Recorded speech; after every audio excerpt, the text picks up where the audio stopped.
Today I want to go over with you what's the best position for your desk to be set up in so that it doesn't wind up causing you to break down. I've been getting asked this question a ton this week, so I know it's really important. Who am I? Oh, I'm Dr. Gregg Gerstin with Align Wellness Center, and I've been working with people to remove the blockages in their health to lead amazing, fantastic lives without drugs and surgery for the last 20 years. So what I've really found to be the current best situation and setup for desks is for them to have the ability to move. So if you're going to be doing work for any period of time greater than an hour, you're going to want to have the ability to shift from a seated desk to a standing desk.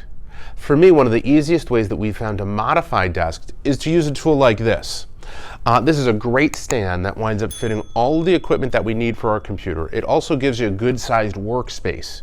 But what it allows for us to do is it allows for us to raise and lower the desk with absolute ease so that we can go from a standing position where we're looking straight at the computer or eye level. We've got the keyboard right in front of us and our mouse right next to us and our phone right next to us, to a seated position very swiftly and easy without interfering with much of the equipment that we need, so that our eyes can be straight and level with our monitor, our keyboard straight away from that with our wrists bent at 90 degrees, elbows at 90 degrees, holding it in place, and our mouse right next to it.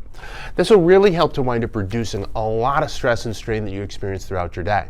If you're having challenges with your workspace, go ahead and write them down below. We'll do our best to wind up answering them for you, but sometimes the internet can wind up being a challenge. If you know someone who's having a challenge with their workspace or getting comfortable, whether it's at home or at work, go ahead and forward this over to them. This tips may be helpful for them to get back into a workspace that works great.